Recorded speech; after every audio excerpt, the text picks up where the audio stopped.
ստոծանու կերակրափողային բացվածքի ճողվածքով պացիենտները շատ են ու միշտ այսպես վախեցած դիմում են պետք է վիրահատվել արդյոք թե ոչ։ Այս պացիենտները միշտ ունեն այրոց, գղտոց, կրծքավանդակի հետևում ցավ, փսխում երբեմն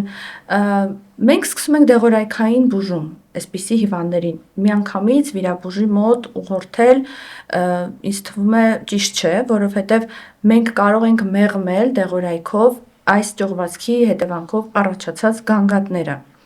Հիմա ուզում եմ դուք ասեք, երբ պետք է վիրահատվի ստոծանու կերակրափողային բացվածքի ճողվածքով պացիենտը։ Ստոծանու կերակրափողային բացվածքի ճողվածք ունեցող պացիենտները վիրաբույժին բնականաբար հասնում են